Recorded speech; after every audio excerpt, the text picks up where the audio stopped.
आज शनिवार पूर्वाह्न 11टारे चलित साधारण निर्वाचन 2024 को दृष्टि रखी आईन अनुजाई आचरण विधि लागू होगा पर साधारण जनता सह पुलिस रही बोली सूचना देवा सह निर्वाचन को श्रृंखलित भाव परिचालित करने जिला आरक्षी अधीक्षक प्रहलाद सहाय मीना निर्देश क्रमे चिचिंडा, बांजीपाली, सुनालरंभा,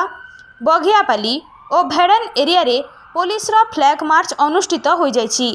भेड़न थाना अधिकारी प्रेमजीत दासों नेतृत्व में भेड़न ब्लॉक अंचल में असामाजिक कार्यकलाप नियंत्रण करने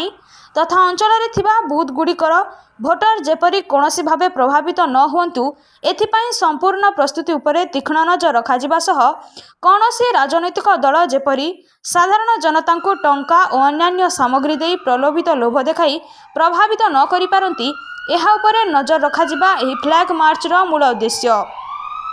अबाध और सुरुखुरुरे निर्वाचन करने साधारण जनता को मध्य सहयोग करने बरगड़ एसपी सह भेड़न थाना अधिकारी जनसाधारण को अनुरोध करिसेंती।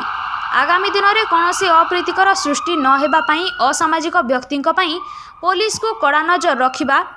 पई बरगड़ एसपी कड़ा संकेत देइथिबा जनापड़ी। एथिरे एसडीपीओ पदारविंद त्रिपाठी, 2 प्लाटून सीआरपीएफ और भेड़न थाना रे कार्यरत समस्त पुलिस कर्मचारी जोग देइथिले। आमर चैनल को जदि सब्सक्राइब करिनाहंती ताकू सब्सक्राइब, लाइक और शेयर करिनियंतु एवं बेल आइकन को दबाई दियंतु ताहेले अंचलर समस्या और गुरुत्वपूर्ण भिन्न भिन्न खबर आपण माने देखि परिबे।